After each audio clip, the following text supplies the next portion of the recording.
Buenas noches con todos nuevamente. Buenas noches, doctor Lescano. Le doy pase para que empiece la charla. Gracias, doctora Castro, por la presentación. Vamos a continuar con las actividades académicas. La doctora Castro forma parte del capítulo de Shock y Monitoreo, es vicepresidente del capítulo y ahora nos está acompañando en esta actividad académica del día de hoy.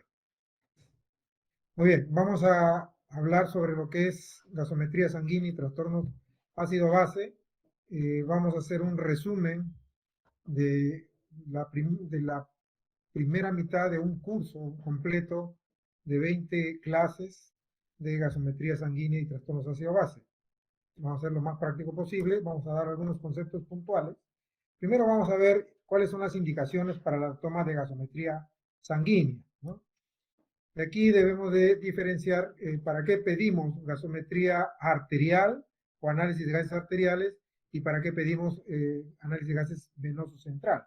Sobre todo, la gasometría arterial, como ustedes ya muy bien deben saber, la solicitamos para valorar y monitorizar la presión arterial de oxígeno, la saturación arterial de oxígeno, ¿no? Para catalogar a los pacientes en los diferentes grados de oxemia, como ya vamos a ver más adelante.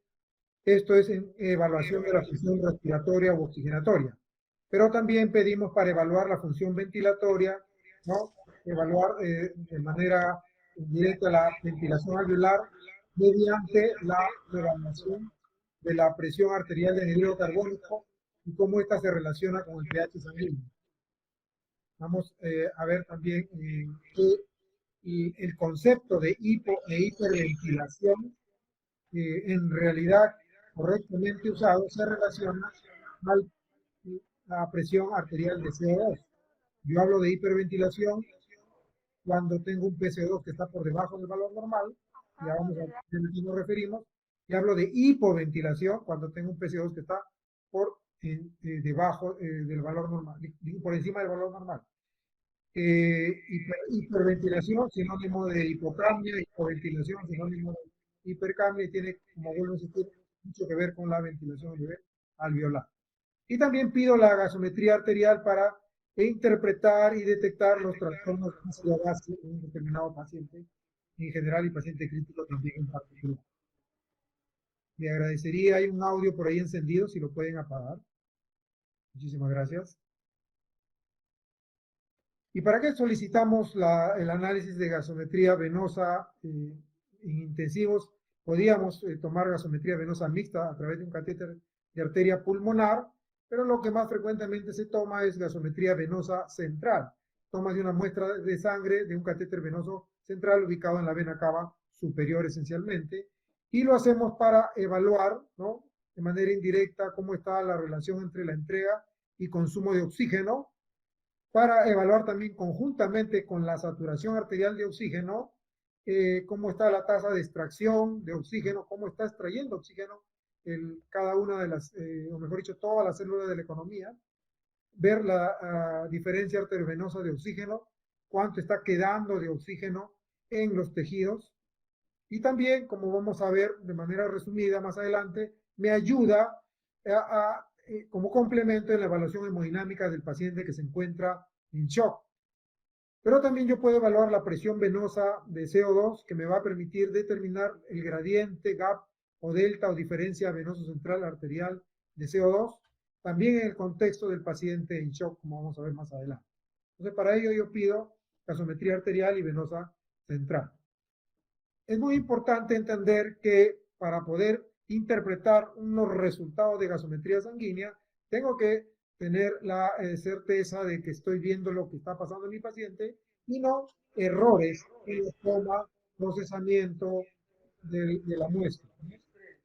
Uno, hay que evitar errores, hay que saber que después de modificar parámetros como el tiempo o parámetros en el ventilador mecánico, si mi paciente está en ventilación mecánica, yo debo esperar mínimo 10 minutos si mi paciente tiene una función pulmonar normal, ¿no? Un estado hemodinámico también estable. Pero si mi paciente se encuentra con una función pulmonar alterada, como la que tenemos los pacientes críticos, o está hemodinámicamente inestable, después de una modificación del FiO2 o cualquier parámetro del ventilador mecánico, la gasometría la debo tomar mínimo después de 25 minutos.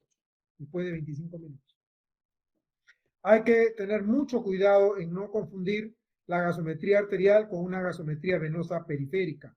Por eso hay que conocer más o menos las características, ¿no?, de que la sangre arterial suele ascender, tiene un color diferente a la gasometría venosa periférica, ¿no?, características diferentes, y si hay duda, pues hay que volver a tomar la muestra de un lugar en donde yo tenga mayor certeza de que estoy haciendo una toma de muestra arterial. También el volumen de la muestra es muy importante. Las jeringas que vienen preparadas comercialmente tienen una cantidad de heparina que me permite que con 1 mililitro de sangre sea suficiente para poder hacer el procesamiento. En cambio, cuando yo utilizo una jeringa para poder tomar una muestra en la cual yo baño el barril con una dilución de heparina y la elimino antes de tomar la muestra, debo de tener en cuenta que si tomo muy poca cantidad de sangre, ¿no?, por debajo de los 2 mililitros de sangre, puedo alterar el resultado de la gasometría, generando una disminución de la presión de CO2 por la cantidad incrementada de heparina, ¿no? Entonces hay que tener mucho cuidado con ello porque puedo tener un resultado anómalo. También el aire, si yo dejo burbujas de aire dentro de la jeringa, puede tener una falsa disminución del CO2 o una falsa elevación de la presión de oxígeno. Entonces es muy importante eliminar completamente el aire para que la jeringa esté en condiciones anaeróbicas, sin presencia de aire en exceso. Lo otro es la conservación. Cuando yo tomo una muestra, tengo hasta 20 minutos para poder procesarla en condiciones anaeróbicas, ¿no?, sin contacto con el aire, completamente sellada. Y si quiero, y si me voy a demorar más, debe estar la jeringa preservada a 4 grados centígrados y ahí puedo esperar máximo hasta 1 hora. Por eso lo ideal en un área crítica es que se cuente con una máquina de procesamiento de gases arteriales para evitar ese aumento del PCO2, caída del pH sanguíneo, esa variación impredecible de la presión arterial de oxígeno cuando demora mucho tiempo el procesamiento de la muestra de gases sanguíneos, ¿no? Entonces hay varios parámetros que se van a alterar, inclusive el lactato puede empezar a incrementar si pasa mucho tiempo entre la toma de la muestra y el procesamiento de la misma con las condiciones inadecuadas de acuerdo a lo que les he mencionado. Hay otros parámetros más que pueden alterar los resultados y que ya vamos a ver, ¿no? Y entre estos parámetros tiene que ver mucho también la temperatura. La temperatura, como ustedes saben, sanguínea o la temperatura en general dilata los gases, aumenta la presión de los gases. Entonces, si un paciente tiene un aumento de temperatura, esto va a generar un aumento de la presión de oxígeno y un aumento de la presión de CO2. Y como aumenta la presión de CO2, va a bajar también el pH sanguíneo. Entonces, una variación de la gasometría arterial secundaria a una alteración de la temperatura se corrige corrigiendo la alteración de temperatura en el paciente. Y hay que informar al laboratorio o colocar en la máquina de gases arteriales la temperatura que tiene mi paciente para que se pueda hacer la corrección determinada. Eso es muy importante, ¿correcto? Igual, cuando hay hipotermia, también la disminución de la temperatura genera disminución de la presión de los gases sanguíneos, disminución de la presión de oxígeno, y la forma de corregir esa disminución de la presión de oxígeno es corrigiendo la temperatura del paciente cuando esté indicado, ¿no? Vamos a ver rápidamente algunos índices oxigenatorios y ventilatorios que son muy importantes en el contexto clínico, ¿no? Primero, para diferenciar lo que es hipoxemia de hipoxia. La hipoxemia está en relación a la cantidad de oxígeno que nosotros vamos a cuantificar a nivel sanguíneo, ¿correcto? En cambio, la hipoxia está en relación a la cantidad de oxígeno a nivel tisular, celular y mitocondrial. No siempre van de la mano. Un paciente puede tener hipoxemia, ¿no?, y sin embargo no tener hipoxia. Si nosotros tenemos la capacidad de poder medir la cantidad de oxígeno a nivel tisular de manera directa o de manera indirecta, por ejemplo, con un NIRS, ¿no?, vamos a dar cuenta que hay algunos pacientes que están con hipoxemia y sin embargo no tienen hipoxia. Y puede ocurrir lo contrario también, que un paciente puede tener normoxemia y sin embargo puede estar con hipoxia por un problema per se a nivel celular, a nivel mitocondrial, ¿no?, a nivel tisular. Entonces no es lo mismo. Igual que hiperventilación, hipoventilación, ya les había mencionado, que está en relación más a cómo está el volumen de ventilación alveolar, y eso tiene una relación inversa con la presión de CO2. Entonces, si hay una verdadera hiperventilación alveolar, la presión de anhídrido carbónico va a estar disminuida en mi paciente, y si hay una verdadera hipoventilación alveolar, la PCO2 de mi paciente va a estar elevadas, ¿no? Como factores contribuyentes. Acá tengo una tabla para clasificar, ¿no?, lo que viene a ser la oxemia normal con la presión arterial de oxígeno en un paciente que no está usando oxígeno suplementario, ¿no? Tenemos valores de hiperoxemia, de oxemia normal 80 a 100, hipoxemia leve, moderada y severa, ¿no?, que es lo que se cataloga con la presión arterial de oxígeno. Actualmente se habla de hipoxemia de manera general con presiones de arterial de oxígeno a nivel del mar por debajo de 60 milímetros de mercurio, como un patrón normal, que indica que podría el paciente requerir oxigenoterapia. También se puede catalogar el grado de oxemia en función a la saturación arterial de oxígeno, y eso lo hemos estado viviendo en esta pandemia también, ¿no? Hablábamos ya de hipoxemia entre 91 y 94, pero una hipoxemia significativa, preocupante, sobre todo por debajo de 90%, ¿no? Cuando mi paciente está recibiendo oxigenoterapia, ¿no?, adicional, entonces ya la presión arterial de oxígeno por sí sola no me permite descubrir más o menos qué grado de oxemia puede tener mi paciente, y ahí se utiliza el PAFI como uno de los índices oxigenatorios para catalogar el grado de oxemia. Y hablamos en términos generales de un PAFI por debajo de 380 o 400 para mencionar hipoxemia leve, ¿no? Estos son grados de oxemia: hipoxemia leve, moderada y severa, de 100 en 100 hacia abajo, hipoxemia muy severa por debajo de 100. Pero no nos confundamos con catalogar al síndrome de distrés respiratorio agudo cuando se cumplen los criterios de distrés, el criterio del PAFI, ¿no? Hablamos de distrés leve con PAFI por debajo de 300, moderado con PAFI por debajo de 200 y severo por debajo de 100. Y sabemos que para cumplir estos criterios el paciente tiene que tener por lo menos 5 centímetros de PIB o de CPAP, ¿correcto? Pero también hay atingencias a este tipo de índices, y algunos plantean corregir el PAFI, dividiendo el PAFI entre el PIB para tener una mejor aproximación al estado del paciente, porque sabemos que los pacientes tienen PAFIs que se interpretan de diferente manera de acuerdo a la cantidad de PIB que tiene el paciente. Otro punto importante a tener en cuenta es que esto que les he mencionado es a nivel del mar, pero en altura, si bien es cierto, en las guías o el consenso de Berlín de distrés ponen que para la altura hay que hacer la corrección de el PAFI de acuerdo a la presión barométrica de la ciudad donde se esté atendiendo un determinado paciente, ¿no?, multiplicando el PAFI por la presión barométrica de esa ciudad y dividiéndolo entre 760, que es la presión barométrica a 0 metros sobre el nivel del mar. Y aquí tenemos ejemplos de la corrección para Huánuco, Huancayo y Cerro Pasco en cuanto a catalogar en un paciente con criterios de distrés leve, moderado, severo.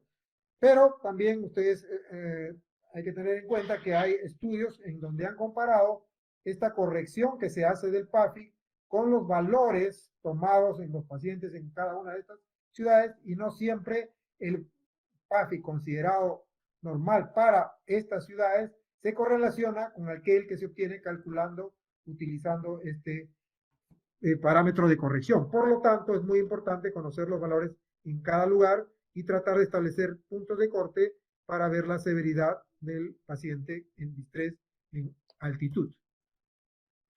Las causas de la hipoxemia, solamente para mencionarles que tenemos problemas de desajuste ventilo-perfusión, cuya característica es de que además de la hipoxemia va a tener una gradiente alveolar arterial elevada. La gradiente alveolar arterial es la diferencia entre la presión alveolar de oxígeno y la presión arterial de oxígeno, y esa va a estar elevada cuando hay un desajuste de ventilo-perfusión, pero también va a estar elevada cuando hay una alteración en la difusión de los gases, ¿no? Cuando la difusión de los gases está alterada, también va a haber elevación de la gradiente alveolar arterial y vamos a tener una hipoxemia que, si es de grado moderado severo, hablamos de una insuficiencia respiratoria tipo 1.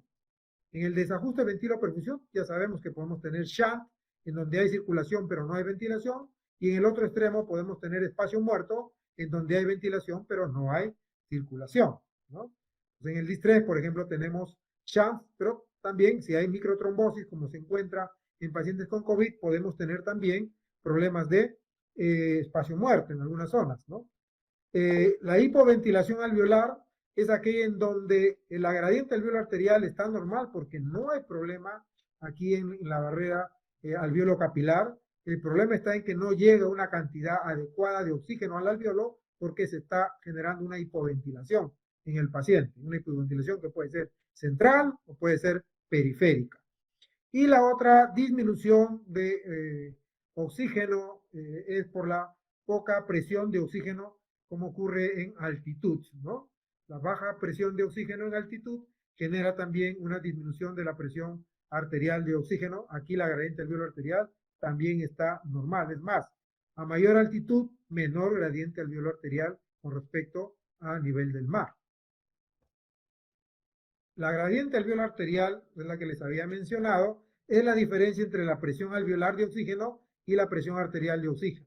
Esa diferencia, ¿no?, que se calcula con esta fórmula que ustedes ven acá, ¿no?, que tiene que ver con la fracción inspirada, con la presión barométrica, la presión de vapor de agua, la corrección de la presión arterial hacia la presión alveolar de CO2 y la presión arterial de oxígeno. No me voy a detener a desarrollar la fórmula, pero cuyos valores normales van entre 10 a 20 milímetros de mercurio. En las personas jóvenes se acepta hasta 40 milímetros de mercurio, en las personas por encima de los 60 años, y por encima de estos valores ya se considera alterado, ¿no? Por encima de 40 ya se considera alterado. Y recuerden, como les vuelvo a repetir, en altitud suele ser inclusive menor, llega a estar incluso hasta por debajo de 10 milímetros de mercurio. El problema con la gradiente alveolo arterial de oxígeno es que es muy dependiente de la fracción inspirada de oxígeno, ¿no? En un mismo paciente, solamente modificando la fracción inspirada de oxígeno, vamos a generar un mayor valor de la presión o de la gradiente alveolo arterial de oxígeno. Por eso hay que tener mucho en cuenta que si yo quiero comparar en un mismo paciente diferentes momentos con la gradiente alveolo arterial de oxígeno, debería tener la misma fracción de inspiratoria de oxígeno en ambos momentos para que esta no sea un elemento confusor. El otro índice oxigenatorio es el índice de Kirby o PAFI, como se le conoce comúnmente, que me va a permitir pues, determinar qué condición más o menos está mi paciente cuando está ya recibiendo oxígeno suplementario, o catalogar el grado de severidad de hipoxemia también, o utilizarlo como criterio para síndrome de estrés respiratorio agudo, como ustedes conocen y he mencionado. El problema con el PAFI, que también se afecta por la fracción inspirada de oxígeno, va a variar menos cuando tengo menos cortocircuito o shunt pulmonar, pero va a variar un poco más cuando tengo mayor cortocircuito pulmonar. Una manera también de tratar de estandarizar las comparaciones en dos momentos diferentes, en un mismo paciente, en el cual estoy haciendo intervenciones y quiero saber si eso me está mejorando o no el PAF, es mantener un valor constante de FiO2. Y lo que solemos usar cuando manejamos a un paciente con falla respiratoria severa, al que lo vamos a poner en ventilación mecánica y variar los parámetros de ventilador mecánico, es usar una fracción inspirada fija de 100% hasta terminar las conclusiones de todas las intervenciones que he hecho con mi paciente en ventilación mecánica. El SAFI se utiliza en aquellos contextos en los cuales yo no tengo la posibilidad de tener una gasometría arterial. Aquí tenemos más o menos los valores equivalentes para hablar de distrés leve, moderado, severo, en el estudio de Todd y en el de Rivielo, ¿no? Podemos ver más o menos estos puntos de corte, menos de 315 de SAFI, que es la división entre la saturación por pulsiosimetría de oxígeno y la fracción inspirada de oxígeno, ¿no? El paciente está saturando a 98%, FiO2 40, dividido 98 entre 0,4 y sale un SAFI.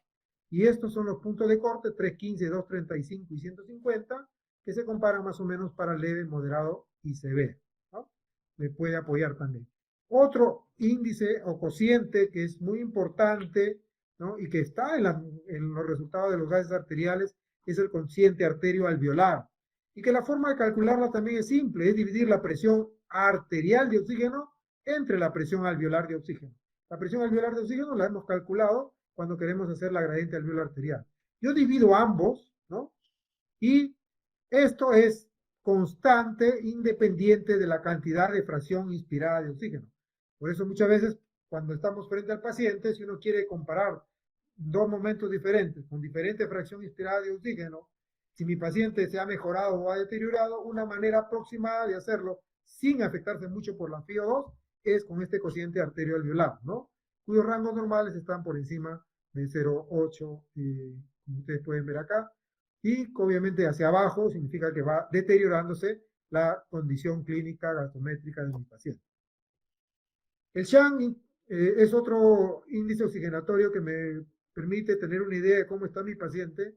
El cálculo debería ser, es un poco complejo, hay que obtener muestras de gasometría capilar, idealmente directa, sino asumir una saturación de 100% a nivel capilar, pero hay que obtener muestras de gasometría venosa mixta y de gasometría arterial.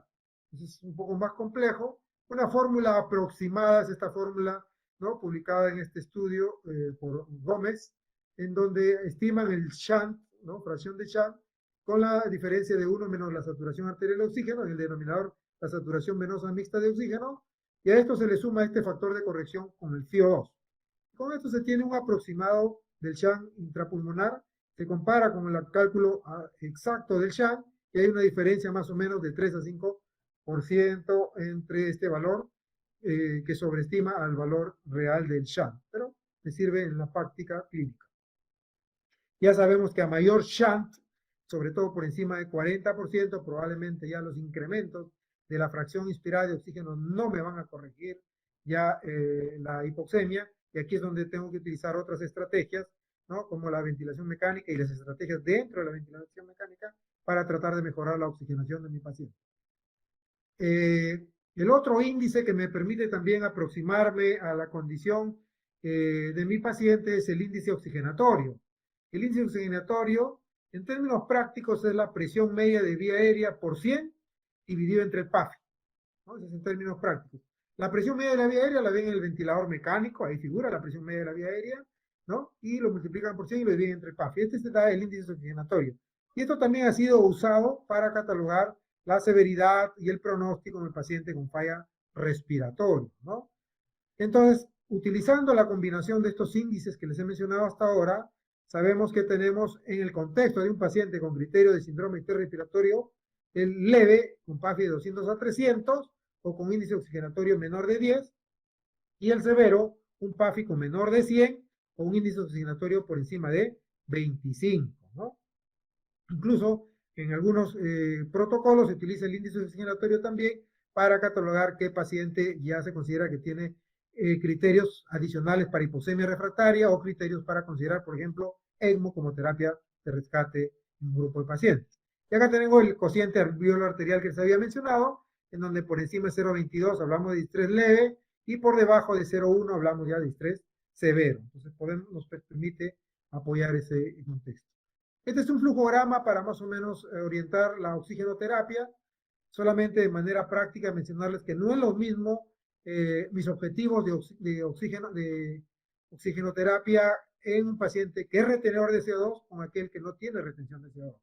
Cuando un paciente no tiene retención de CO2, el objetivo de oxigenación es llevar la saturación por encima de 92% aproximadamente, ¿no?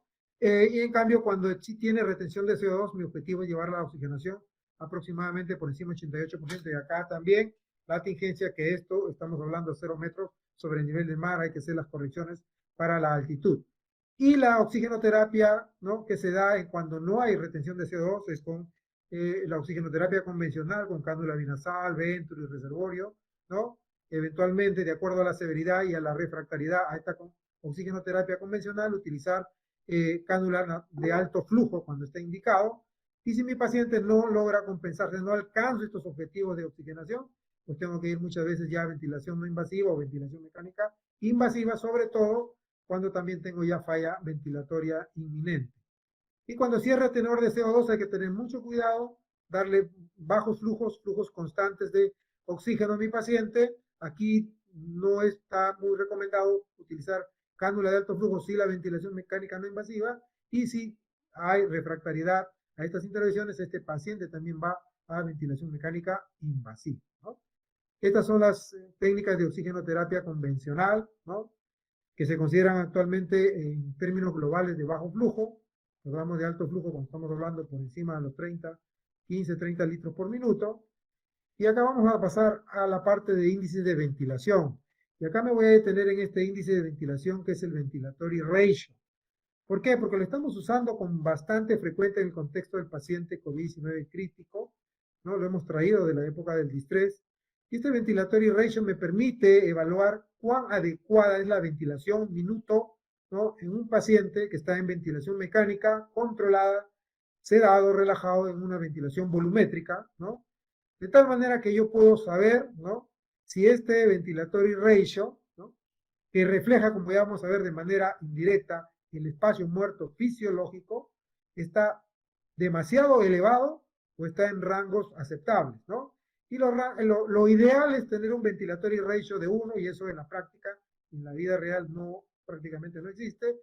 Más o menos el rango va hasta 1.5, ¿no? Consideramos bastante aceptable.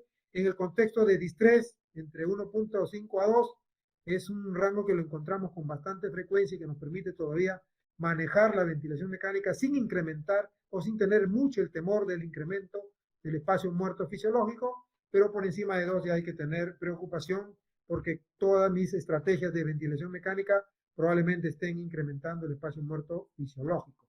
En la parte del denominador tenemos volumen minuto ideal calculado con 100 por el peso ideal de mi paciente y el PCO2 ideal estimado como 37.5 milímetros de mercurio. En la parte superior, el volumen minuto que figura expirado en el ventilador mecánico y la presión arterial de CO2 de mi paciente.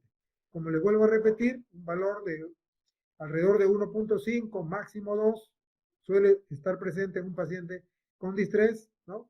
Por encima de 2 hay que preocuparnos ya y hay que ver si hay alguna manera de limitar. Hay pacientes lamentablemente con distrés en el contexto COVID-19 que los tenemos mucho más por encima de 2, 2.5, 3, pero si uno comienza a titular PI, mover volumen minuto, etcétera, en un paciente con síndrome interrespiratorio agudo en el contexto de COVID-19 y ve que comienza a treparse el VR, ¿no? Que debe estar monitorizándolo después de cada intervención, entonces es probable que estemos generando un fenómeno de sobredistensión o tengamos también un fenómeno de un volumen corriente muy bajo para la condición de mi paciente. Acá estudios que me muestran una correlación entre el ventilatory ratio y el espacio muerto fisiológico. Entonces es un marcador, ¿no? Aceptable de espacio muerto fisiológico, el ventilatory ratio. Y en este estudio realizado en pacientes con COVID-19 en el grupo de Brochard, solamente para mostrarles cómo el VR en el transcurso de los días, día 1 al día 7 en ventilación mecánica, va incrementándose el VR, ¿no? Varios factores influyen. Pero acá también para destacar algo, como el paciente que utiliza un intercambiador de calor-humedad y no un humidificador de cascada, tiende a tener VRs más altos, ¿no? ¿Por qué? Porque obviamente tenemos el problema de tener más espacio muerto añadido por este dispositivo probablemente, ¿no? Y la resistencia misma también. Entonces el espacio muerto fisiológico es muy importante tenerlo en cuenta en este contexto, ¿no? Más o menos tenemos un cálculo del espacio muerto anatómico que es de 2.2 mililitros por kilo de peso ideal y que a esto se le suma el espacio muerto alveolar, que está más presente en las zonas 1 de West, en donde hay alveolos mal perfundidos, y que en un paciente con ventilación mecánica que comienza a sobredistender alveolos, que comienza a convertir las zonas 3 y 2 de West en zona 1, va a aumentar el espacio muerto, de tal manera que el espacio muerto fisiológico se va a incrementar. Una manera de tener una idea del espacio muerto fisiológico es utilizando esta ecuación de Bohr, en donde relaciona para quienes podemos tener la posibilidad de contar con capnografía, ¿no? Estimar más o menos el porcentaje del espacio muerto de un determinado paciente, ¿no? Pero además de que lo puedo hacer por capnografía simple o capnografía volumétrica, quizá uno de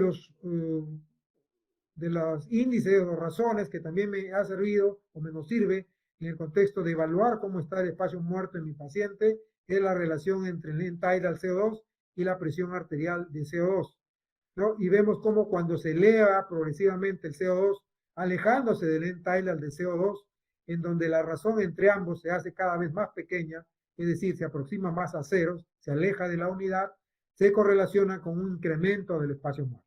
Entonces, PCO mucho más alejado, más alto que el end tidal CO2, me puede hablar de que está incrementándose el espacio muerto fisiológico, ¿no? Y hay que tenerlo en cuenta también cuando manipulamos la ventilación mecánica en este contexto del paciente.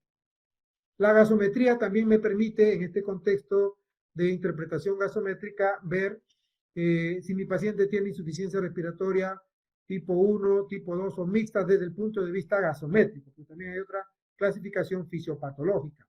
Cuando hablo de insuficiencia respiratoria tipo 1 o hipoxémica, cuando tengo una hipoxemia moderada o severa, ¿no? Aquí en el nivel del mar menos de 60 milímetros de mercurio de PaO2, pero está elevada la gradiente alveolo arterial. por encima de 20 en los jóvenes, por encima de 40 en los pacientes de más de 60 años de edad. Hablo de tipo 1. ¿Cuándo hablo de la tipo 2? Y acá en el primer caso, la PCO2 no está elevada.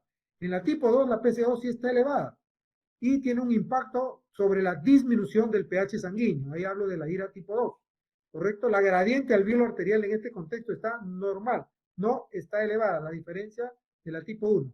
Pero cuando tengo elevación del PCO2 con disminución del pH sanguíneo y tengo también hipoxemia moderada o severa con elevación de la gradiente alveolo arterial, entonces aquí estoy hablando de la mixta. Acá tengo un paciente, ¿no? Típico, ¿no? De estos pacientes que nos han llegado en estas pandemias, ¿correcto? Que está con un problema respiratorio importante, está con desaturación, tiene trabajo respiratorio incrementado, ¿no? Tiene clínica de probablemente un paciente con COVID-19 en medio de esta pandemia, le administran oxígeno por una máscara de reservorio, se incrementa parcialmente la saturación de oxígeno, ¿no? Se asume en este caso para un cálculo una FiO2 de 90%, la máscara de reservorio de no reinhalación, aquella que tiene su válvula en la bolsa de reservorio, más o menos me da entre 60 y 90% de FiO2 de acuerdo a cuán ajustada y cuán bien puesta esté la máscara. Si hacemos los cálculos con un FiO2 aproximado de 90%, en este paciente en el que se le hace la gasometría, en donde tengo cierto grado de disminución del CO2 y disminución también de la presión de oxígeno, voy a encontrar que este paciente tiene un PAFI de 57.8, un SAFI de 97.8, una gradiente por encima de 500, ¿no? Una razón arterioalveolar muy baja, ¿no? Y también otros marcadores que me dicen que este paciente, ¿no? Está pues con un grado muy severo de hipoxemia. Y si esto persiste a pesar de la ventilación mecánica con PIB de 5, hablamos de síndrome respiratorio grave severo. Este paciente pues debe ir a otras estrategias de ventilación, como va la cánula de alto flujo o la ventilación no invasiva, ¿no? O la ventilación invasiva, el prono, entre otros. No es motivo de la charla. Solamente para mencionarles, porque esto va a ser motivo de una charla posterior, que la gasometría sanguínea venoso central arterial también me sirve en el contexto del shock, porque complementado con la parte clínica me va a dar una idea de cómo está la perfusión y el metabolismo de mi paciente y hacia dónde debo dirigir mi manejo.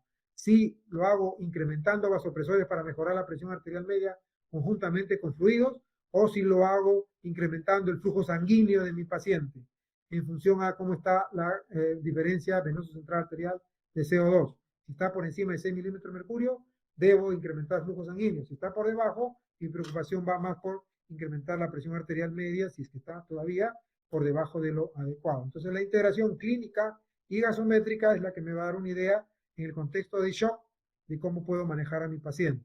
En un paciente que tiene una saturación arterial de oxígeno estable, normal, una hemoglobina estable, normal, y su consumo de oxígeno también está estable, la saturación venosa central tiene una relación directa con el gasto cardíaco.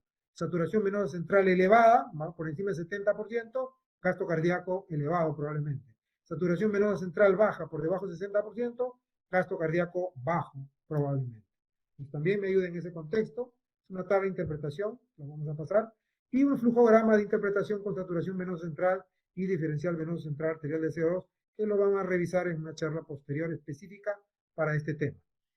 En la parte de interpretación ácido-base, para entrar a la parte final de la charla, ¿no? Métodos principales de interpretación ácido-base, tenemos el método tradicional o fisiológico, utilizando la aproximación de Henderson-Hasselbalch, ¿no? Que tiene que ver en donde se dice que el pH es dependiente de la parte respiratoria PCO2 y de la parte metabólica bicarbonato y el exceso de base.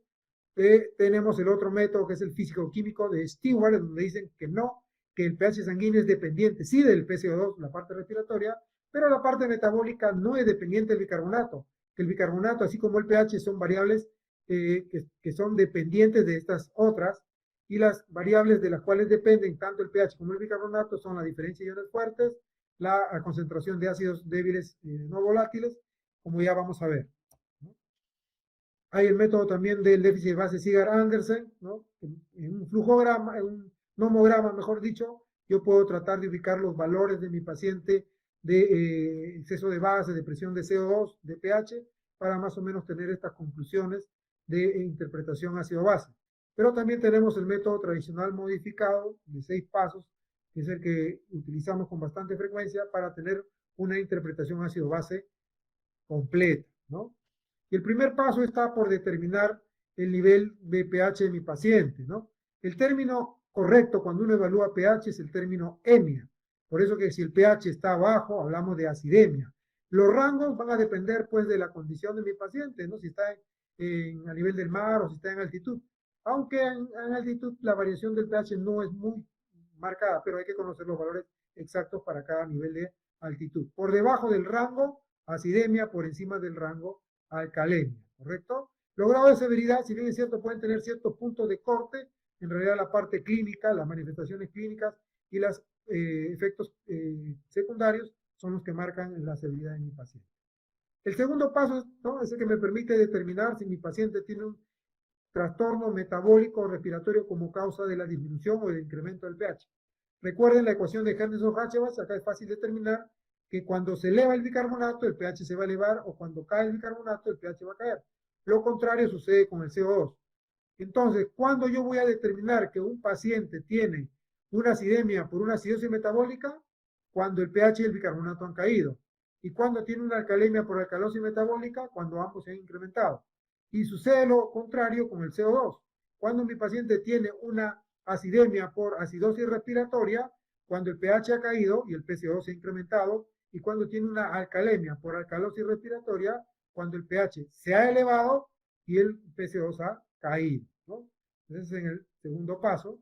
En el tercero lo vamos a ver con ejemplos. En el tercer paso, nosotros determinamos cuál es la respuesta compensatoria, es decir, si se alteró mi bicarbonato en un paciente, trastorno primario, ¿qué debe pasar para que se mantenga el pH lo más normal posible? Situación que no se logra alcanzar.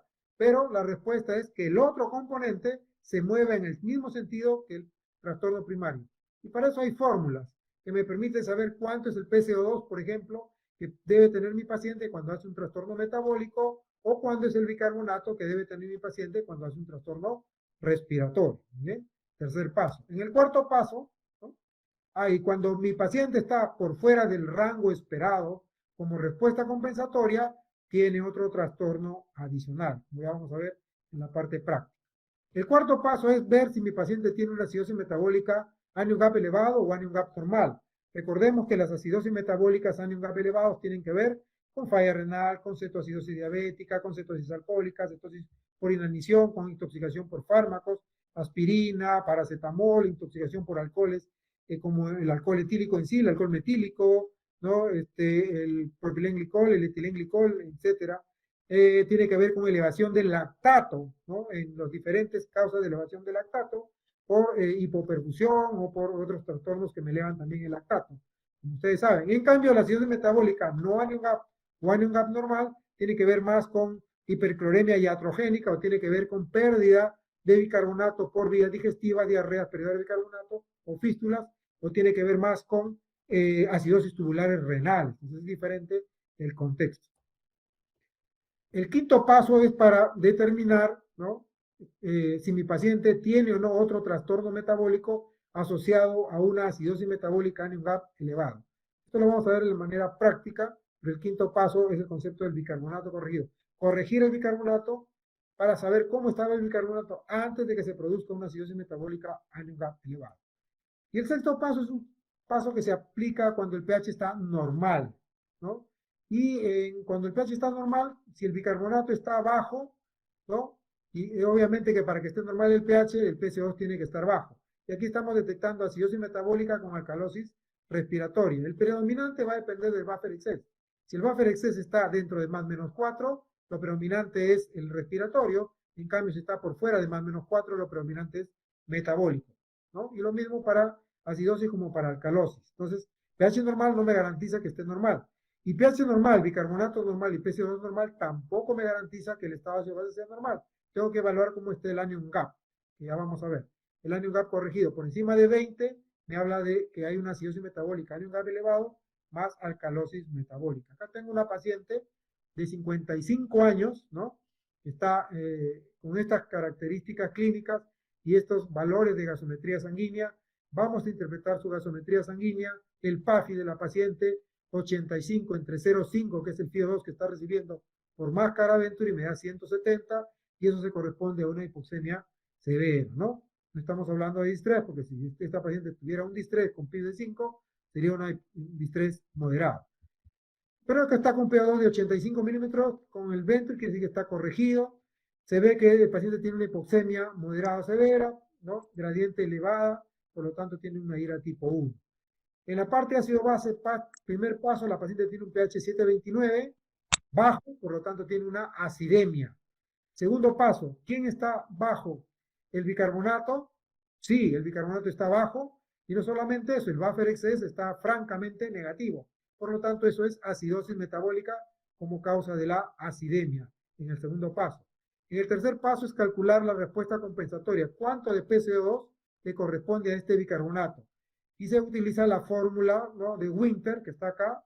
Multiplico 1.5 por el bicarbonato de mi paciente, le sumo 8, y el rango va de más menos 2. Acá me sale 17 más menos 2, 15 a 19. El CO2 que debería tener mi paciente para este bicarbonato de 6 va de 15 a 19. ¿Y cuánto tiene mi paciente? 13. Está por debajo de lo esperado. PCO2 por debajo de lo esperado, alcalosis respiratoria. Entonces, en este tercer paso sé que mi paciente, además de la acidemia por acidosis metabólica, tiene una alcalosis respiratoria. En el cuarto paso calculo el anion gap. ¿Qué es el anion gap? La diferencia del sodio menos el cloro y el bicarbonato.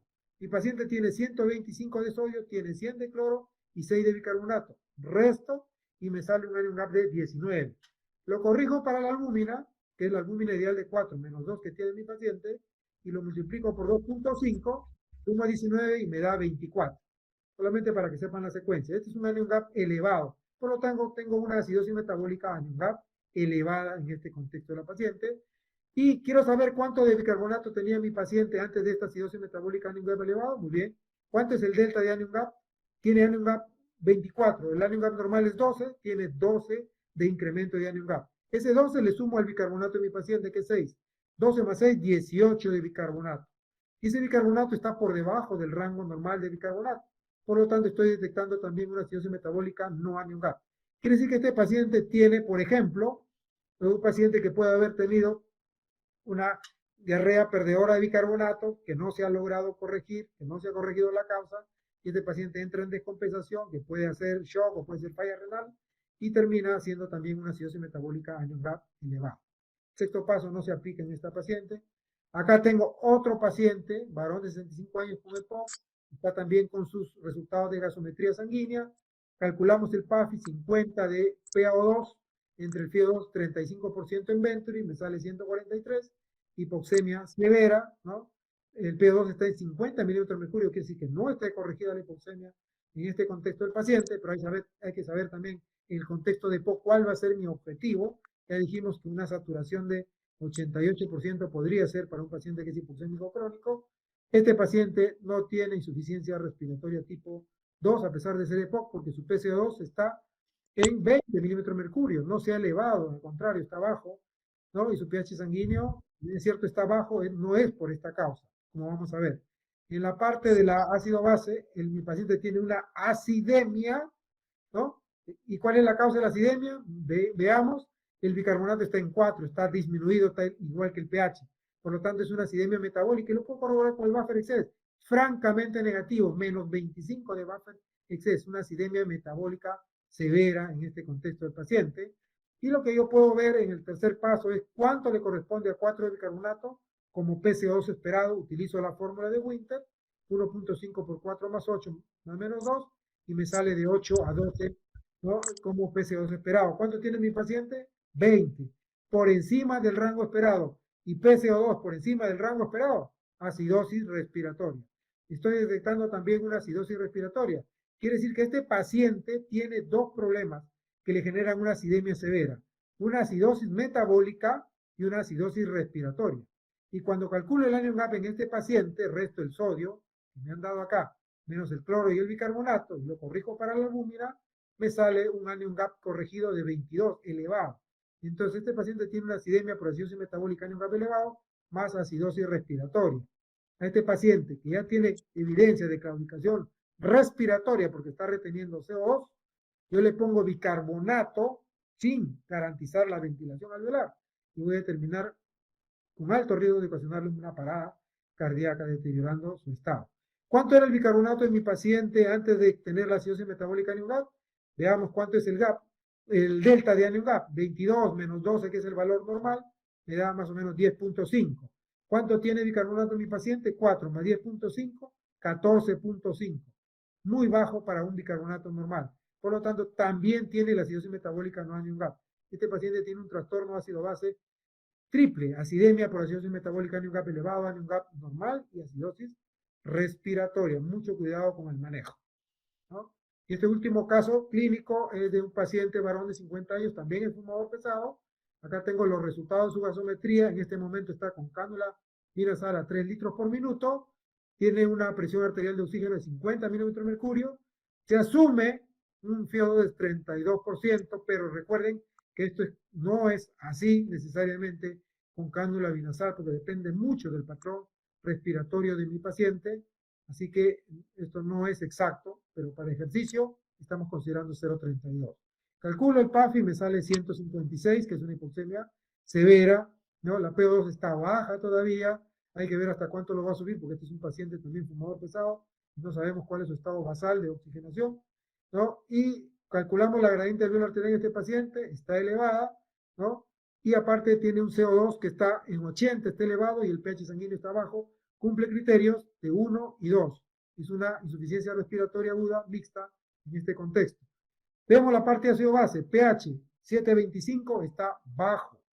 Por lo tanto, en este paciente tiene una acidemia. ¿Pero cuál es la causa? Aquí el bicarbonato está alto, y un bicarbonato alto no me explica la acidemia.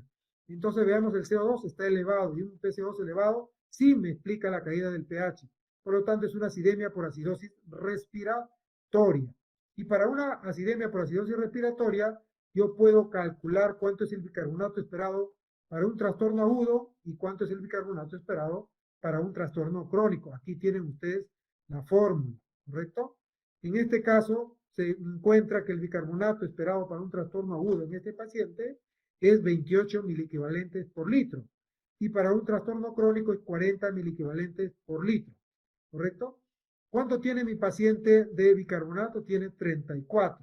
No está ni en el agudo ni en el crónico. Por lo tanto, este paciente puede tener una acidosis respiratoria crónica propia de su problema de POC, probablemente de fondo, que se ha agudizado con un problema reciente, ¿no?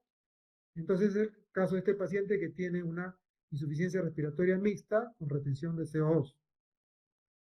Y para terminar, ¿no?, rápidamente mostrarles que en el enfoque moderno físico-químico de Stewart, yo puedo tener también una interpretación completa del estado ácido-base, utilizando el concepto, ¿no?, de que en un medio como el medio plasmático se debe cumplir la ley de la electroneutralidad, que la suma de todos los iones cargados positivamente, cationes, debe ser igual a la suma de todos los aniones o cargados negativamente, ¿no? Eso se debe cumplir.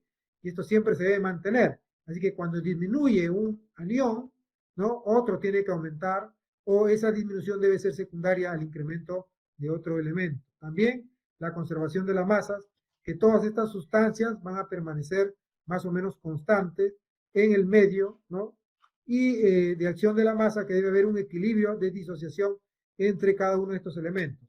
Pero más allá de esto, para entender el enfoque moderno físico-químico de Stewart, a diferencia de la ecuación de Henderson-Hasselbalch, tenemos esta ecuación que me trata de explicar este concepto. El pH depende de qué? De la diferencia de iones fuertes. Depende de qué? De la concentración de ácidos débiles no volátiles, ¿no? Y depende de qué? De la presión de CO2. La parte del denominador es muy similar a la que vemos en la ecuación de Henderson-Hasselbalch. Sin embargo, en el numerador ya no está el bicarbonato, como ustedes pueden apreciar. Está la concentración de iones fuertes, o la diferencia de iones fuertes, y la concentración de ácidos débiles o no volátiles. El trastorno respiratorio tiene la misma interpretación que en el caso anterior, o que en el método anterior, ¿no?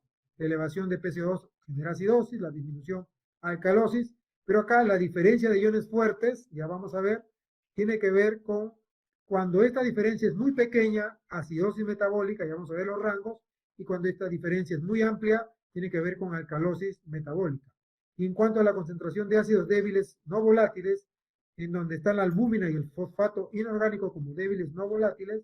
Para conocimiento, los volátiles son el bicarbonato y ácido carbónico.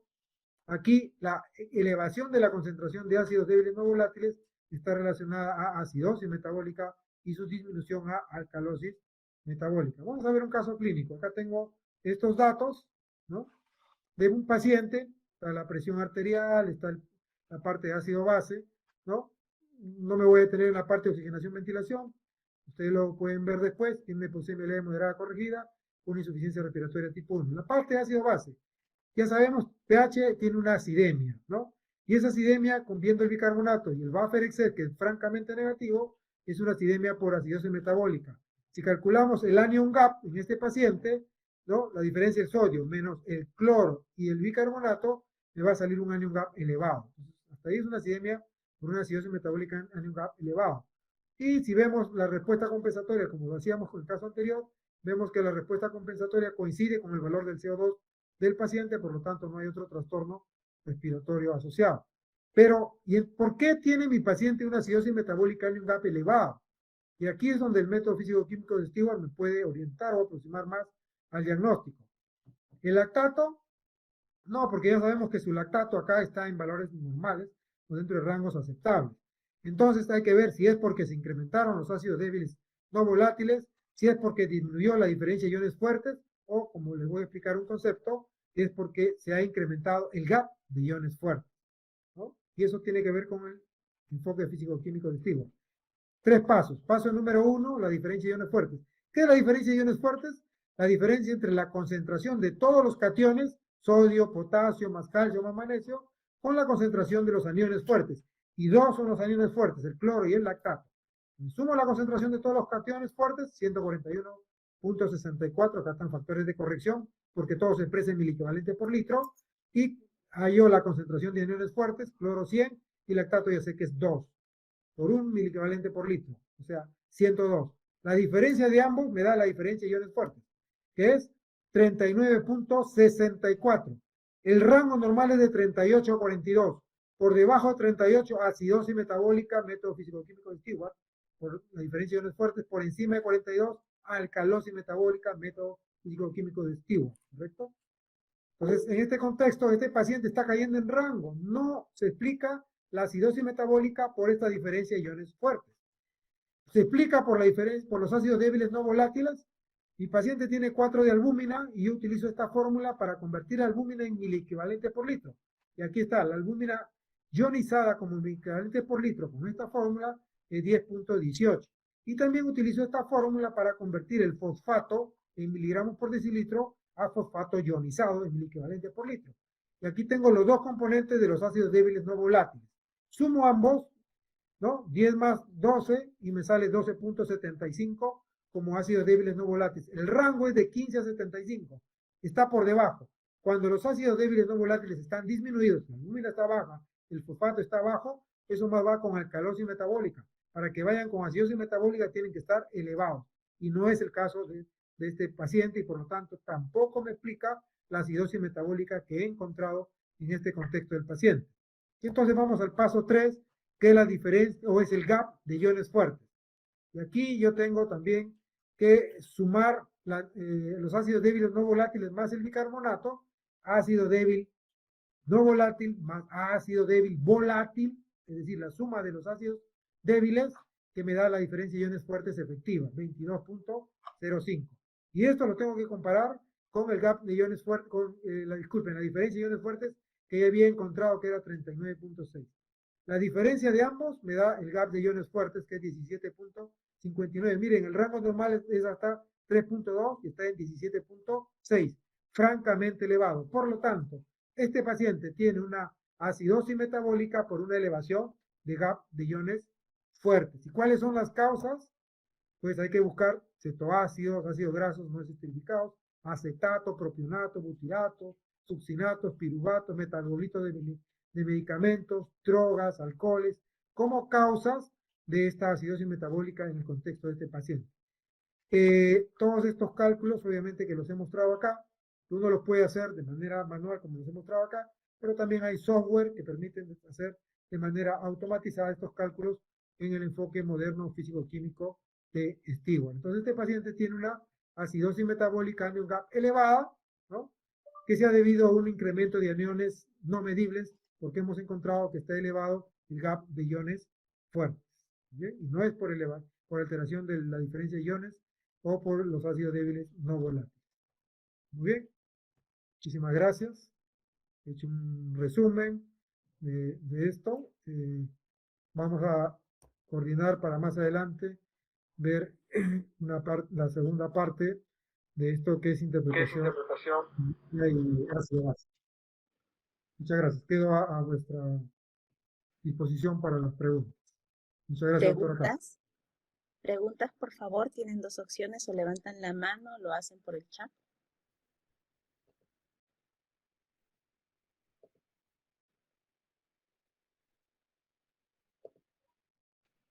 Gracias, doctor Lescano, por la charla. Siempre es un placer escucharlo.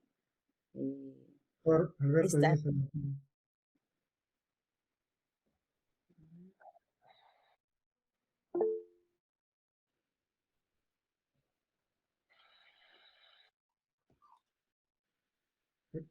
Está levantada la mano el doctor Alberto Díaz.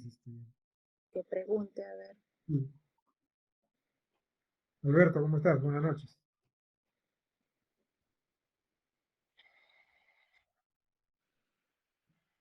Alberto, ¿te escuchamos? Hola Carlito, buenas noches, Lorena. Yo quería preguntarte en relación al el paciente respiratorio y al espacio muerto, ¿no? Si en tu experiencia viste diferencia entre el estrés COVID y el estrés no COVID, ya que en el paciente con estrés antiguamente estaba descrito que hay un incremento en el espacio muerto, tanto por la patología misma del distrés y el compromiso severo, pero también por la intervención ventilatoria. Ahora, en los pacientes con COVID, ya descrito que probablemente por la mayor cantidad de pacientes se ha empezado a monitorizar una mayor frecuencia de espacio muerto, sobre todo cuando estamos a hacer la diferencia entre el CO2 arterial y el CO2, ¿no? Lo que monitorizamos por tomografía. ¿Cuál es tu apreciación relacionada a eso? Ya. Voy a tratar de entender un poco, tu audio está un poco medio borroso, pero creo que me estabas hablando de comparar más o menos este tema del espacio muerto entre el paciente no COVID con distrés y el paciente COVID con distrés. Hay una publicación interesante que saca el profesor Brochard en su grupo, ¿no? En donde comparan la complacencia del sistema respiratorio, en donde comparan la parte oxigenatoria, y en donde comparan también la parte ventilatoria, utilizando sobre todo el VR, el ventilatorio ratio. Y encuentran de que en estos grupos de pacientes comparados con distrés COVID no COVID, por ejemplo, el ventilatory ratio era menor en la fase inicial, en los primeros días del paciente con COVID, con distrés comparado al no COVID, ¿no? Pero sin embargo, en el transcurso de los días, este marcador indirecto de espacio muerto fisiológico era mayor en los pacientes con COVID que en los pacientes no COVID, ¿correcto? Pero sin embargo, cuando hacen una corrección o un ajuste del VR o de la evaluación del espacio muerto para parámetros del ventilador mecánico, dentro de ellos también el PIB, encuentran de que no hay diferencias estadísticamente significativas entre ambos tipos de distrés, ¿no? Entonces, es un tema que llama la atención porque todos los que hacemos actualmente ventilación mecánica protectiva en contexto de COVID-19, sí hemos encontrado definitivamente más problemas para manejar el PCO2 y el espacio muerto en este contexto que como lo hacíamos previamente antes de la era del COVID, ¿no? También es muy importante aquí considerar la presencia, como les había mencionado en una de las diapositivas, de este intercambiador de calor-humedad, ¿no? En este trabajo que nos muestra el profesor Brochard, hace una comparación del VR calculado con el intercambiador de calor-humedad y en los mismos grupos de pacientes utilizando el humidificador de cascada.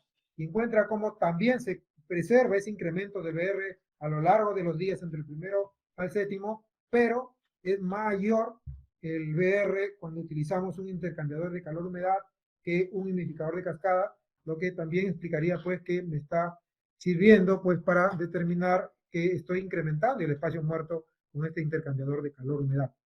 No sé si más o menos va por ahí la pregunta, Alberto, te escuché un poco borrosa con el audio. Sí, Carlito, muchísimas gracias por en ese sentido. Muchísimas gracias. Sí, gracias, gracias. Doctor, tenemos algunas preguntas. A ver, Sí. el doctor Pedro Infante pregunta, buenas noches, acerca de las jeringas de AGA no heparinizadas.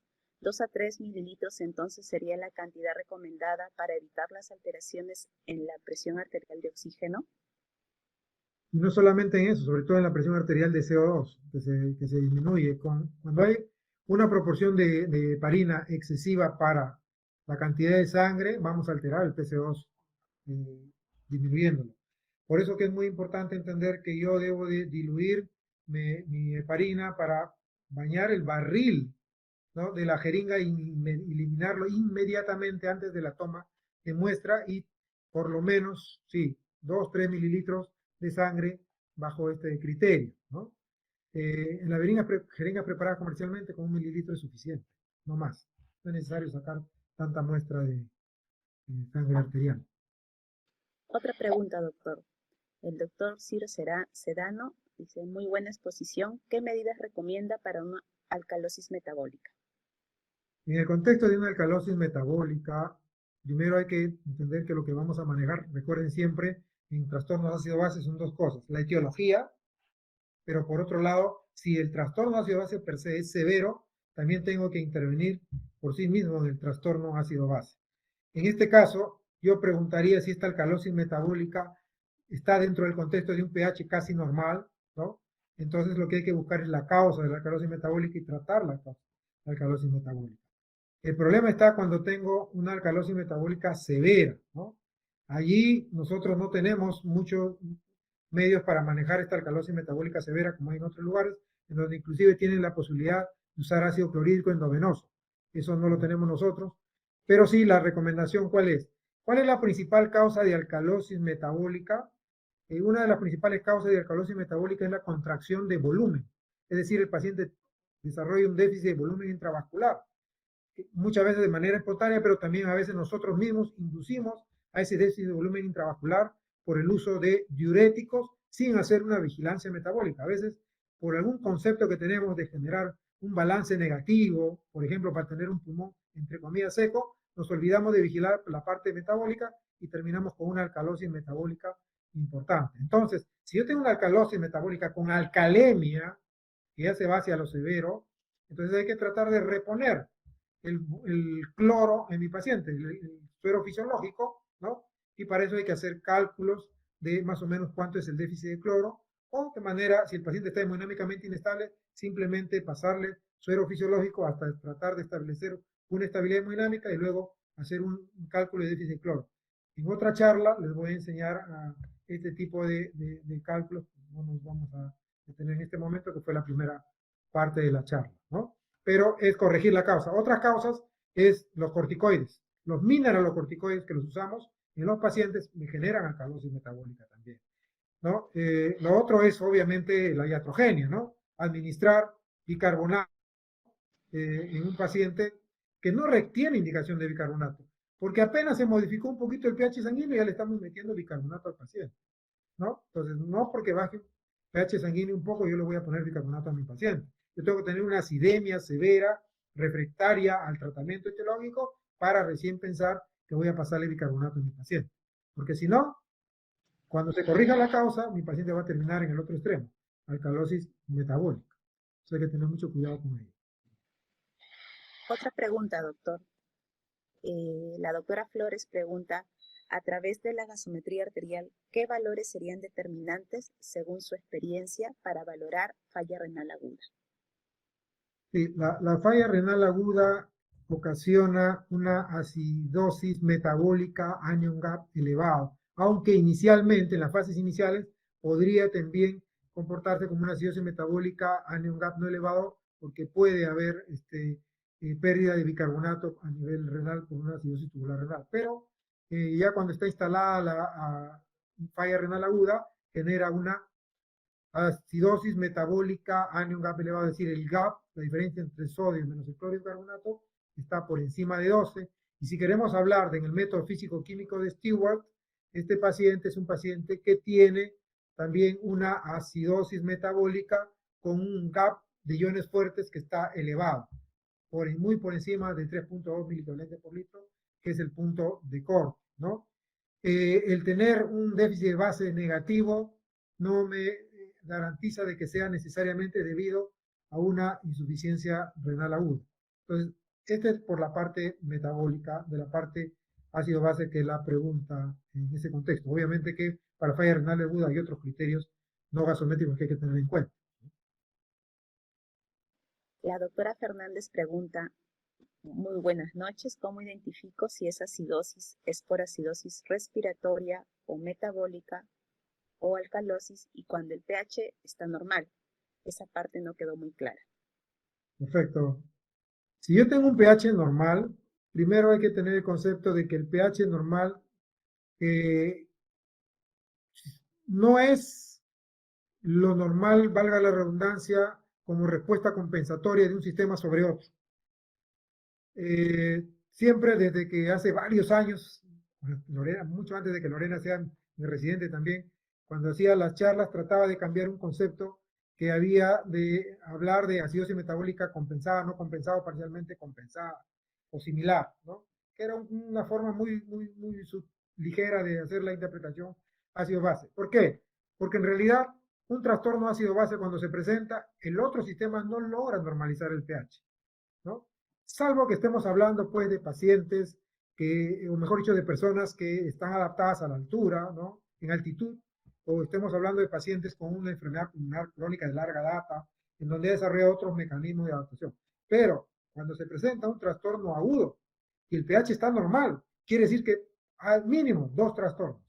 Entonces, si uno tiene un pH normal y el bicarbonato está bajo, por debajo de 20, entonces ustedes ya van a asumir que ese paciente no solamente tiene acidosis metabólica, sino también tiene alcalosis respiratoria. Por eso su pH está normal. Entonces ese paciente tiene un trastorno ácido-base doble, acidosis metabólica más alcalosis respiratoria. Doctor, ¿cuál es el que prima? Miren el buffer excess. Si su buffer excess está dentro de más o menos 4, el que predomina es el respiratorio. Pero si su buffer excess está por fuera de más o menos 4, el que predomina es el metabólico. ¿Correcto? Pero también hay una situación adicional. Yo puedo tener un paciente con pH normal, con bicarbonato normal y con PCO normal, y eso no necesariamente significa que mi paciente tenga un estado de ácido base normal. Yo todavía tengo que evaluar cómo está el anion gap. Si el anion gap está por encima de 20 miliequivalentes por litro, corregido, entonces este paciente tiene una acidosis metabólica anion gap elevada. Doctor, pero su bicarbonato está normal. Sí, pero es que conjuntamente con esa acidosis metabólica anion gap elevada, también hay una alcalosis metabólica concomitante. Es decir, este paciente tenía dos problemas, que cuando tú lo has detectado en el momento que se cruzaban y hacían que el bicarbonato esté normal, ¿no? O sea, la alcalosis metabólica que subía el bicarbonato y la acidosis metabólica que se lo bajaba, lo llegas a encontrar en un punto en donde el bicarbonato está normal. Pero ¿cómo te das cuenta? Con el cálculo del anion gap, ¿no? Es muy importante eso. Otra pregunta, doctor. El doctor Canelo pregunta, buenas noches, una pregunta, al leer la gasometría puedo ver dos valores de bicarbonato. Me imagino que debe ser el bicarbonato medido y el bicarbonato corregido y no corregido. Eso se corrige con temperatura, no sea que si usted lo puede ver, doctor Lescano también. Sí, ¿Cuál de los sí. valores debe tomarse para interpretar la gasometría? Claro. Cuando nosotros hacemos la interpretación de la gasometría, lo que debemos de tomar es el bicarbonato que está sin corregir, ¿no? Hay un bicarbonato plasmático y un bicarbonato plasmático estándar, ¿no? Entonces nosotros utilizamos el bicarbonato que está sin corregir porque el otro ha sido corregido para el PCO de mi paciente, ¿no? Entonces es el que debemos usar, ¿correcto? Y eso lo vamos a ver en la tira de gases arteriales, como hace la pregunta el doctor Canelli. ¿Sí? Otra pregunta, el doctor Malque pregunta, ¿qué relación habría entre el estado de hidratación y el déficit de bases? Ya. A ver, primero vamos a entender el agua, ¿no? Porque si queremos hablar de trastornos ácido-bases tenemos que hablar del agua, ¿no? Eso también es muy importante, aprovecho esa pregunta. Cuando un paciente, primero, el agua. En el concepto de físico-químico de Stewart, el agua no tiene ni aniones ni cationes fuertes. Entonces, la diferencia entre lo que no existe es cero. Quiere decir que la diferencia de iones fuertes del agua es cero. Y ya dijimos que cuando la diferencia de iones fuertes está por debajo de 38 miliequivalentes por litro, eso es acidosis metabólica. Quiere decir que si ustedes le ponen agua al paciente y el paciente no tiene la capacidad de manejar agua y retiene agua, intoxicación hídrica, lo que ustedes van a generar es una acidosis metabólica dilucional, ¿no? Acidosis metabólica dilucional. Y por el contrario, si el paciente se deshidrata y pierde agua, ¿correcto? Entonces está perdiendo un componente que tiene una diferencia de iones que es cero. Y al retirar el agua del paciente, al deshidratar al paciente con el agua, lo que vamos a generar es una alcalosis metabólica, ¿correcto? Entonces, el déficit del agua, de base, como ustedes lo han escuchado en la charla, está en relación también con la parte metabólica. Un déficit negativo, es decir, más bajo de -4 o -2 en otros textos, va de la mano con una acidosis metabólica. Y eso va de la mano con ¿qué? Va de la mano con un paciente que está con un exceso de agua, acidosis dilucional. Y un paciente que tiene un déficit de base, un exceso de base positivo, va de la mano con una alcalosis metabólica, una intoxicación, disculpe, un déficit de agua, ¿no? Una deshidratación. Entonces, deshidratación debe ir de la mano con un exceso de base. Deshidratación con un exceso de base, ¿correcto? Desde el punto de vista de los movimientos del agua corporal. Otra pregunta, doctor. Criterios para la administración de bicarbonato en el contexto de acidosis metabólica severa. Aquí es muy importante, y eso lo vamos a ver más adelante en otra charla, pero es muy importante diferenciar que hay dos tipos de acidosis metabólica. La acidosis metabólica en un GAP elevado, cuyas causas son la presencia pues, de ácidos orgánicos o ácidos inorgánicos en concentraciones que no deberían estar en el plasma, ¿no? Y aquí lo que hay que hacer es revertir la causa que ha generado ese incremento de esos ácidos orgánicos, cetoácidos, lactato, entre los principales, ¿no? O de esos ácidos no inorgánicos como sulfatos, fosfatos y todos los tóxicos que me generan acidosis metabólica. Por ahí ve el manejo primero etiológico. Si nosotros vemos de que hay dificultad para revertir eso y estamos en un estado de refractariedad o severidad, esto es variable, la severidad en cuanto al valor del pH sanguíneo es variable. Puede ser menor de 7,1 en un contexto, pero puede ser menor de 6,9, por ejemplo, en cetoacidosis diabética. Entonces, si estamos en ese contexto de pH muy bajo, con manifestaciones clínicas de esa acidemia severa, entonces ahí podríamos utilizar la reposición del 50% del bicarbonato, que es el que tenemos a la mano. Pero si no estamos en ese rango, manejo de la causa de fondo, no abusar del bicarbonato. En el contexto de la acidosis metabólica en un GAP normal, ya les expliqué, se pierde bicarbonato por vía digestiva, ¿no? Fístulas, diarreas, etcétera, se pierde bicarbonato por acidosis tubular por el riñón, ¿no? O hay una hipercloremia iatrogénica. En este contexto, sí, nosotros podemos utilizar pues la administración de bicarbonato porque se ha perdido, y si estamos en rangos de severidad, aquí ya los rangos de severidad no son tan extremos, de 7,1, 7,15, 6,9, sino estamos hablando de que si ya tenemos alrededor de 7,25, 7,2 de pH, podemos ir pensando en reponer el bicarbonato en este paciente, pero también en manejar la causa de fondo, cortar la pérdida de bicarbonato a nivel digestivo y dar tratamiento para la acidosis tubular renal, que sabemos que hay 3 de estos tipos que tienen que ver con la acidosis metabólica a nivel abnormal. ¿Alguna pregunta adicional que quieran hacer?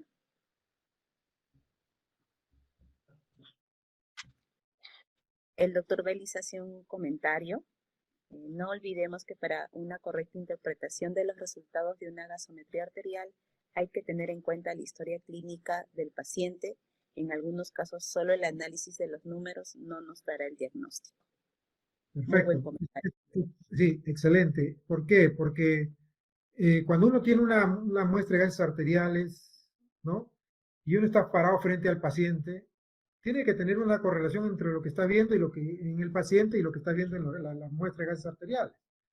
Porque si no hay una correlación, aquí hay que sospechar que algo no estuvo bien en la toma de la muestra, en el procesamiento de la muestra, en la conservación de la muestra, en el procesamiento de la muestra. Y no debemos estar manejando, como muy bien lo dice el profesor Vélez, números, sino debemos estar manejando al paciente. Entonces, es fundamental, como todo en medicina y sobre todo en medicina crítica, que la parte clínica vaya, ¿no?, acompañada o complementada, mejor dicho, de las herramientas que tenemos a la mano. La doctora Guillén hace una pregunta. Buenas noches, doctor. De acuerdo al valor que tengamos de déficit de bases, ¿hay alguna fórmula para saber con exactitud cuánto de fluido se va a reponer? Por ejemplo, si tenemos un déficit de base de menos 12. Ya. El paciente que está haciendo déficit de volumen intravascular, el concepto primario que deben tener es que yo lo voy a manejar con un cristaloide, en este caso el que tenemos más a la mano es el suero fisiológico, para primero lograr la estabilidad hemodinámica teniendo los criterios del manejo de shock en mi paciente. También puedo usar un cristaloide balanceado que tiene menos carga de cloro, ¿no? Si mi paciente tiene un déficit de fluidos, ¿no?, en el contexto de una alcalosis metabólica, me va muy bien el suero fisiológico. Pero si mi paciente tiene una inestabilidad hemodinámica con déficit de fluidos en el contexto de una acidosis metabólica, me iría mejor un cristaloide balanceado.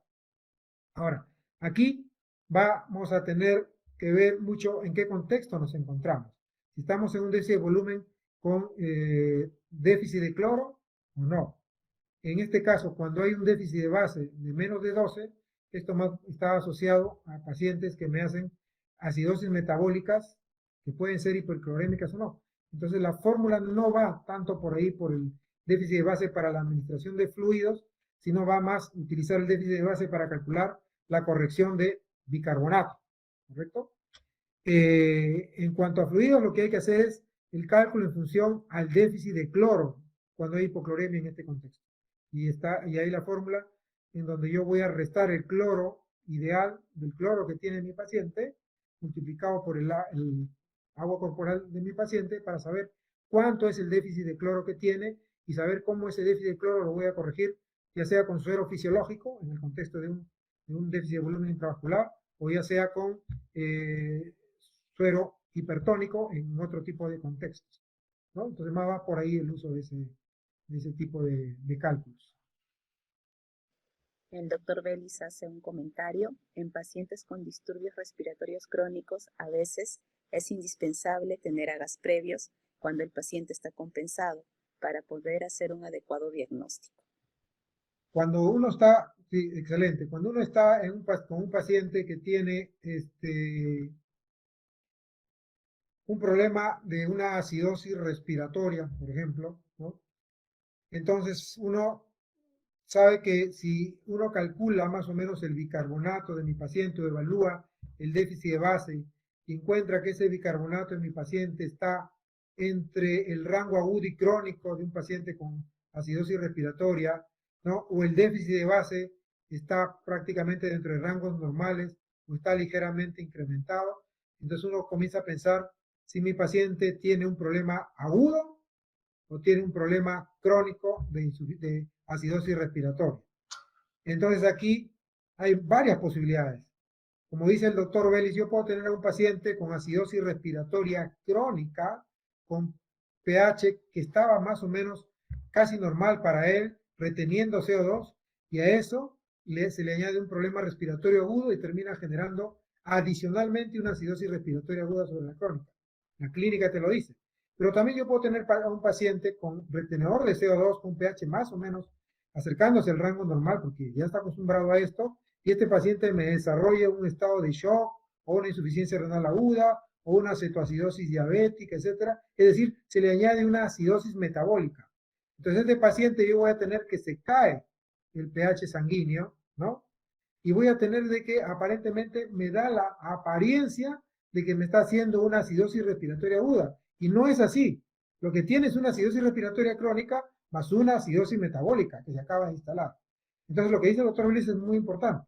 Para poder hacer la interpretación completa, hay que tener en cuenta cuál es el cuadro clínico de mi paciente y sobre todo ver cómo va cambiando en el tiempo. Yo, para interpretar el AGA de hoy, tengo que saber en un paciente en la UCI cómo estaba el AGA de ayer y el de anteayer, ¿correcto? Esa es la manera mucho más fiable de hacer una interpretación mucho más exacta de lo que está pasando con mi paciente. El doctor Sedano hace una pregunta. ¿El cálculo de déficit de agua se sigue utilizando o, como dice, es mejor el déficit de cloro? Claro, el cálculo de déficit de agua lo utilizamos para cuando queremos hacer la corrección del paciente que está con hipernatremia, ¿no? Usamos más ese tipo de cálculo. Yo tengo un paciente con hipernatremia y quiero saber cuánto tiene de déficit de agua, ¿no? Para poder corregir en el contexto de un paciente que tiene deshidratación hipernatrémica, pero no todos los pacientes hacen deshidratación hipernatrémica, también hay pacientes que pueden hacer deshidratación hiponatrémica. Entonces, en ese contexto sí se utiliza la fórmula para cálculo de déficit de agua, pero también sabemos que hay otra fórmula para corregir el sodio en un paciente que tiene que ver con la concentración de sodio en la solución y con la cantidad de sodio corporal estimado en un determinado paciente para saber con 1 litro de solución que tiene 0 miliequivalente de sodio o tiene una cantidad determinada de miliequivalente de sodio, cuánto voy a corregir yo el sodio en mi paciente que está con hipernatremia, ¿no? Entonces, va por allí. Para corregir a un paciente con déficit de volumen intravascular con hipocloremia, ahí mejor va el cloro para el cálculo de ese déficit de reposición con suero fisiológico que requiere hacer.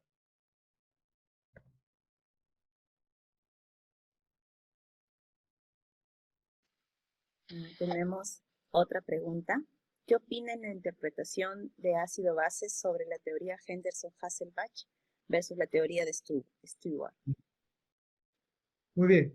Esa es una gran pelea, ¿no? Entre estos dos tipos de interpretaciones, pero siempre cuando han comparado Stewart, lo han comparado no con la interpretación tradicional completa o modificada, sino lo han comparado con la interpretación básica, en donde simplemente se ve el pH, se ve el bicarbonato, se ve el CO2 y se determina si el paciente tiene una, por ejemplo, acidemia por acidosis metabólica con acidosis respiratoria o con alcalosis respiratoria, mixto, simple, y ahí queda. No se avanza hacia el concepto del anion gap, no se avanza hacia el concepto del anion gap corregido, no se avanza hacia el concepto de corrección del bicarbonato o bicarbonato corregido, delta gap de anion gap y delta de bicarbonato. O sea, no se avanza hacia lo que es una interpretación tradicional modificada completa de los 6 pasos que les he mencionado en la charla. Porque cuando se utiliza una interpretación completa de los 6 pasos, ¿no? Y la comparas con la de Stewart, prácticamente las diferencias son mínimas, pero hay que hacer una interpretación completa. Y hay ejemplos, ¿no? En los cursos que dicto de interpretación ácido-base donde les muestro los datos, ¿no? Los mismos datos de un paciente que los interpreto por el método tradicional modificado de 6 pasos y por el método Stewart y llegamos prácticamente a la misma conclusión, ¿no? Sí me ayuda un poco el concepto de gap de iones fuertes a veces, para ser un poco mucho más específico que el anion gap en el método Stewart que en el método que les he mencionado. Pero podría decir que en más del 90-95% de los casos, en una interpretación completa versus la de Stewart, la diferencia no es muy marcada. ¿Alguna otra pregunta?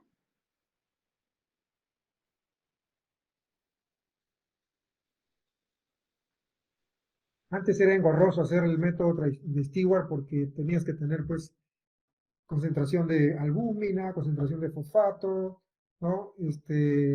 La concentración de todos los cationes, de los aniones, ¿no? Ahora las tenemos prácticamente en la mayoría de unidades, ¿no? La cuantificación de cada uno de estos elementos, ¿no? Pero quizás solamente para mencionarles como lo hago de manera práctica día a día con los residentes, cuando quiero hablarles del método Stewart con el paciente, quizás cuando tú agarras y ves el sodio del paciente y le restas el cloro, ¿no? Y ves esa diferencia entre el sodio y el cloro, está muy por debajo de 35, muy por encima de 45, entonces ya como que vas sospechando de que estás con una acidosis metabólica o con una alcalosis metabólica en ese contexto, ¿no? Es muy importante esa diferencia entre ambos. Yo lo tengo muy en cuenta cuando veo que comienzan a utilizar diuréticos, furosemida, y miro cómo va el sodio subiendo y cómo el cloro se va quedando, ¿no? Y generan una alcalosis metabólica con una hipernatremia normoclorémica. En ese contexto de ese paciente, bueno, ya nos hemos ido al otro extremo por abusar de la furosemida, ¿no? Bueno, Susana. ¿Alguna pregunta adicional? Ya para dar por concluida la charla.